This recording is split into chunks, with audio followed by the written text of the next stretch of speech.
มัติให้ห้องการคณะกรรมการส่งเสริมและคุ้มครองการลงทุนแขวงดำเนินเปิดกองประชุมสรุปปีละครั้งแขวงพุ่งเสด็จเปิดกองประชุมสรุปเบียกงานส่งเสริมและคุ้มครองการลงทุนปี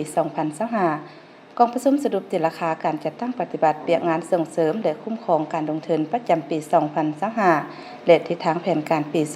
2026 ได้เปิดขึ้นในตอนเช้าของวันที่ 16 มิถุนายน 2026 นี้ที่ห้องประชุมชั้น 5 สำนักงานปกครองแขวง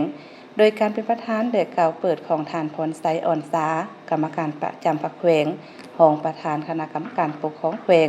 ผู้สินำของเขตเศรษฐกิจคันแขวงเข้าร่วมมิฐานทองสุขเป่าสุรีกรรมการพรรคแขวงหัวหน้าของการคณะกรรมการส่งเสริมและคุ้มครองการลงทุนแขวงพุ่งสาลี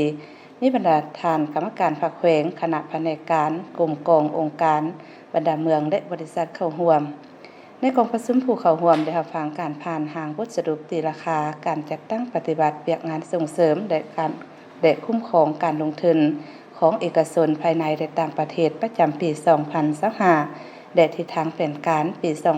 2026 ซึ่งระยะ1 ปีผ่านมาได้อนุมัติโครงการลงทุนรวมทั้งหมด 19 โครงการมูลค่า 64,241,899.50 ดอลลาร์สหรัฐทุนจดทะเบียน20,604,954.71 ดอลลาร์สหรัฐออกข้อตกลงอนุมัติแผนนำเข้าของบรรดาโครงการลงทุน17 ฉบับเสนอนำเข้าสกุลเงินมูลค่า 106,999,429 หยวน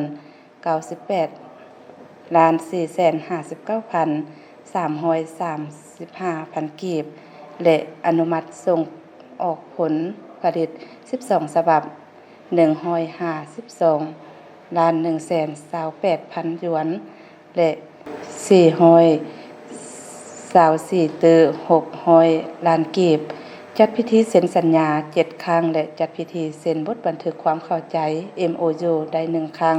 ในกองประชุมยังได้เผยแพร่ข้อตกลงของคณะกรรมการส่งเสริมและคุ้มครองการลงทุนเด็กที่038/คลท.ลงวันที่20 มีนาคม 2026ว่าด้วยการแต่งตั้งคณะกรรมการส่งเสริมและคุ้มครองการลงทุนแขวงพุ่งสาลีแจ้งการของคณะกรรมการส่งเสริมและคุ้มครองการลงทุนเด็กที่024/คลท.ลงวันที่27 พฤษภาคม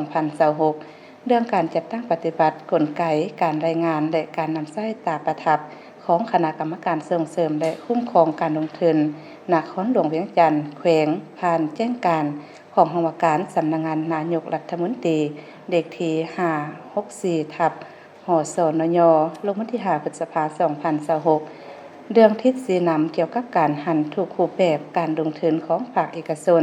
และการลงทุนร่วมกับรัฐบาลให้รวมศูนย์อยู่คณะกรรมการส่งเสริมและคุ้มครองการลงทุนขั้นส่วนกลางพร้อมทางแนะนำขั้นตอนการยื่นเอกสารคำร้องขอลงทุนและขั้นตอนการขอนโยบายส่งเสริมการลงทุนจากนั้นบรรดาพนักงานกลุ่มกองที่เกี่ยวข้องและบริษัทได้ผลัดเปลี่ยนการประกอบความคิดความเห็นใส่หางบทสรุป